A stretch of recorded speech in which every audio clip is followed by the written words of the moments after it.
Hello and welcome back to the Librarian of the Rings. Today we are going to be talking about Silmarillion, Chapter 5 of Eldamar and the Princes of the Eldalië.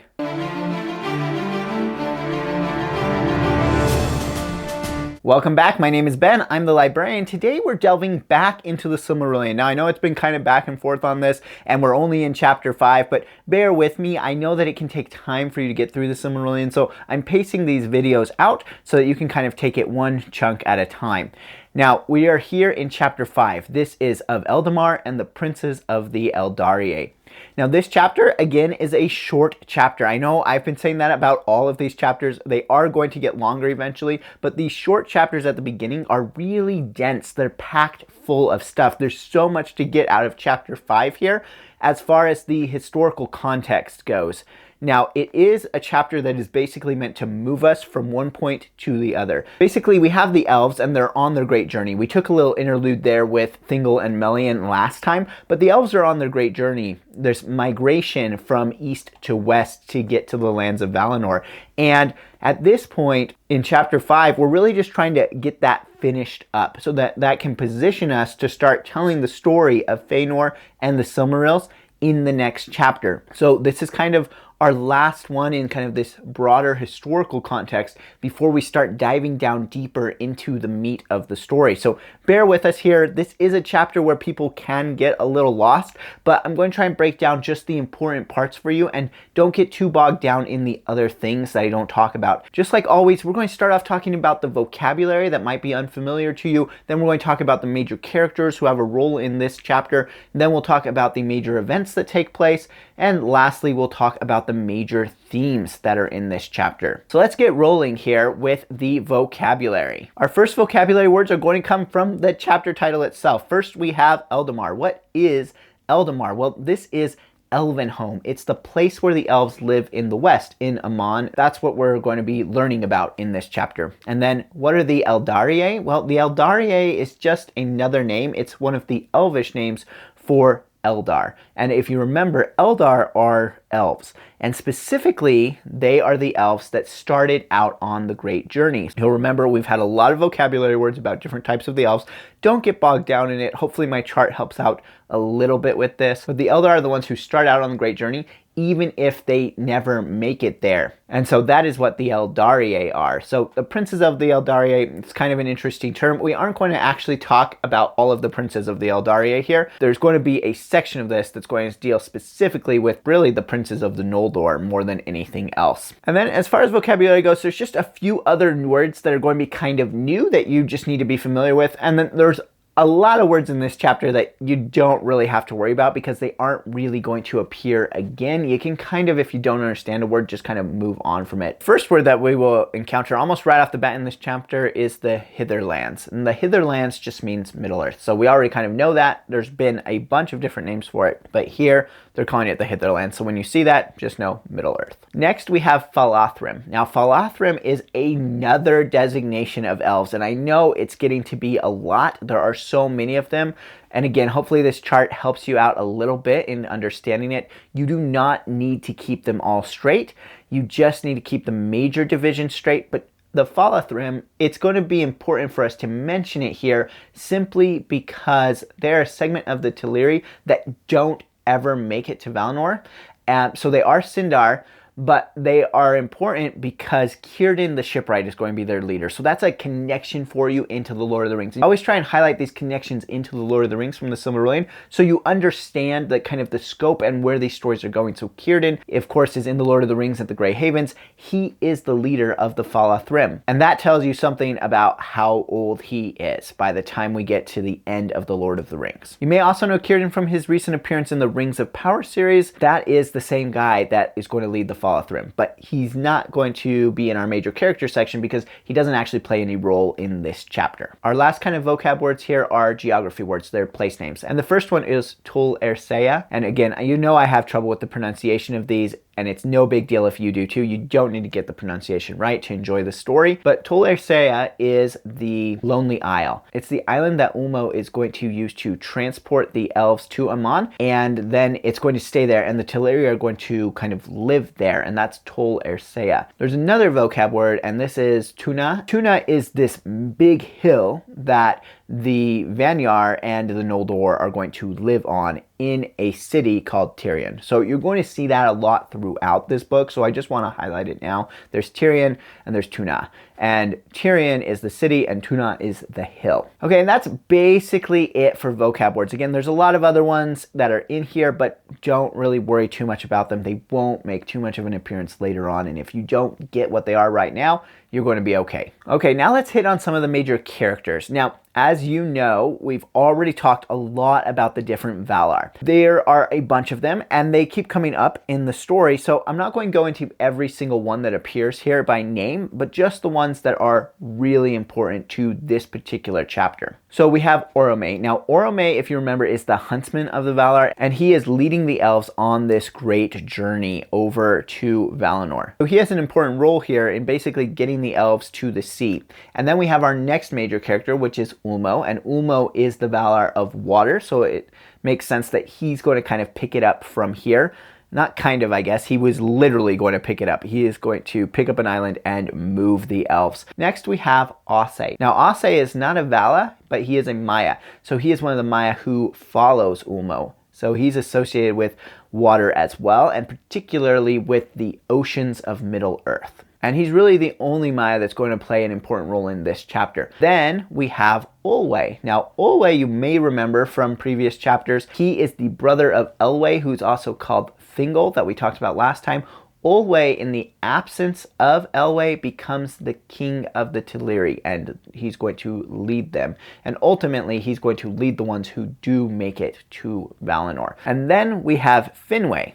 Finwë is one of the elves that originally went over to Valinor and then came back to convince the others to come. He is the leader of the group known as the Noldor. And the Noldor are going to be the major players, like I've said before, in the rest of the story. Now, there is a whole part of this in chapter 5 that goes into the house of Finwë and basically his children and descendants. Now, I'm not going to list them all here because they aren't all major characters in this chapter, but here is a chart that shows basically the breakdown of the family tree as it's told in this chapter. You're going to want to start to familiarize yourself with these names. Some of them will play really major roles, some of them will play more minor roles, but they're all going to make further appearances in the story as we go along. You don't need to keep them all straight right now. For now, it's really going to be important for you to know who Finwë's sons are, and we will talk a lot more about them in the next chapters. And just to make your connection into the Lord of the Rings, just know that Galadriel here is the same Galadriel from the Lord of the Rings, and so she is a granddaughter of Finwë. There are other major characters in the Lord of the Rings who will also kind of come from this family tree, but further down the line. And that's it for major characters. Most of this chapter is historical, so a lot of the meat is in the major events here. First up, we have an event that I've already kind of talked about in the characters, but the elves, at least the Vanyar and the Noldor, reach the western shores of Middle-earth. So they've been traveling west across the continent, they've reached the western shores, and they need to get across the ocean. And they are scared of the ocean, and this is why Ulmo is sent to help them out. So Orome can't get them across the ocean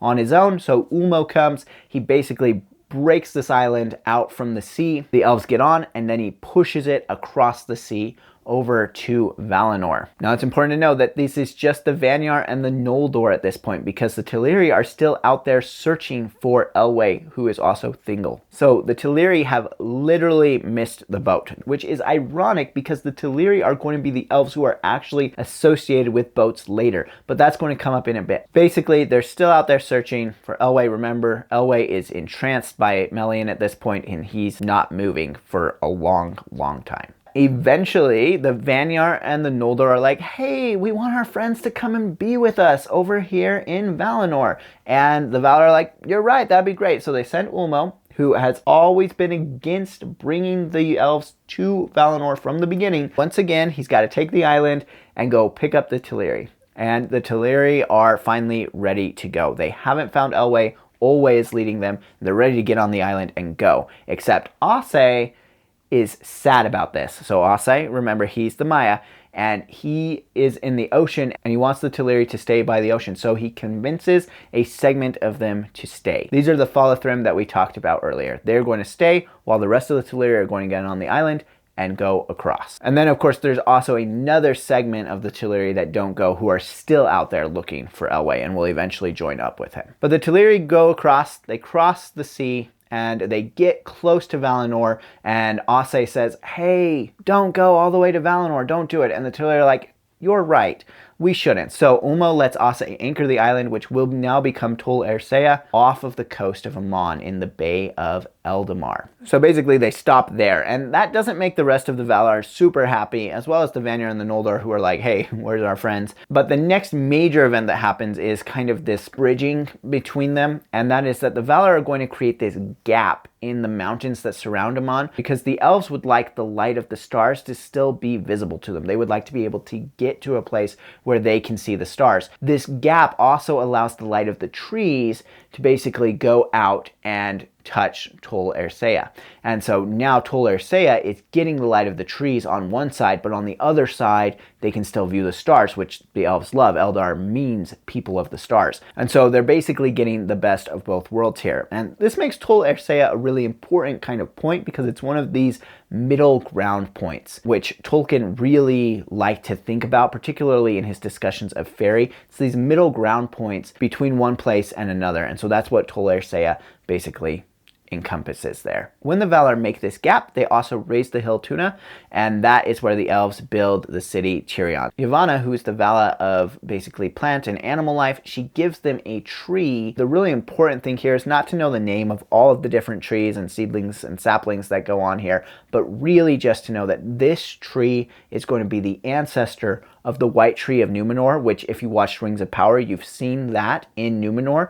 And that tree is the ancestor of the White Tree of Gondor, which if you have read The Lord of the Rings or seen the movies, you're going to be familiar with the White Tree of Gondor. So this is just another hook into the Lord of the Rings. This tree that Yavanna gives to the elves in Tirion is going to eventually be the ancestor of that tree in the Lord of the Rings. The next major thing that happens is, well, the elves are here, so it's time to start teaching them stuff, and the elves kind of go with different Valar, but Aule in particular starts to work with the Noldor, because the Noldor love to make stuff, and Aule loves to make stuff. Remember, Aule made the dwarves. And so Aule begins to have a really strong association and relationship with the Noldor, teaching them how to make stuff. As he does this, the Noldor begin to quarry.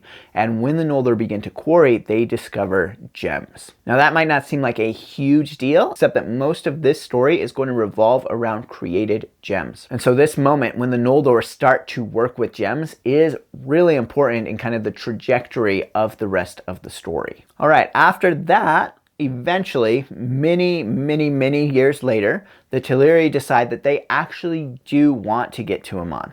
They would like to now make it. They've lived kind of off the coast for a long time, but now they would like to make it there. And so Ase is sent to them to teach them how to build boats. Even though he doesn't particularly like this, he is going to teach them how to build boats, and then they can sail to Valinor. He also brings them swans, which help to pull their ships. And this is important because Teleri ships are going to be really important at a later point in the story, and this is when they first start to make them. So we start to see the seeds of the later story being sown here in this chapter. And the last thing that kind of happens from a historical perspective is the Vanyar decide to leave Tirion and go further into Aman to basically live with Manwë and Varda. And this is where the Vanyar start to really disappear from the story. I said they were not going to be the most important faction of the elves, and this is where they really start to leave. At this point, the Noldor and the Teleri, who've now made it to Aman, begin to become much better friends and much closer associates, whereas before the Noldor were more associated with the Vanyar. And that's it for major events in this chapter. Though again, there's a lot that's packed in here. This chapter is only about 6 pages long, and a lot happens. So now let's talk just briefly about some of the major themes. Because this chapter is more historical in nature, there aren't so many of the themes showing up at this point. It's more just kind of moving us from one point to another. But there's a couple that I want to point out. The first one is the sea longing gets introduced in this chapter. So the elves really long for the sea, and what they're really starting to long for is the west. And we see this migration to the west. And this is a theme throughout Tolkien's works. We're going to see it a bunch in the Silmarillion, but of course we also see it in The Lord of the Rings. If you remember, Galadriel warns Legolas about hearing the gulls, and that is because that awakens the sea longing in Legolas. And then the second theme that I want to touch on is this problematic nature of the summons of the Valar. So the Valar have summoned the elves to them. Sounds like it should be a good idea on its surface, but we know that Ulmo was against it to begin with, even though he does help get them there.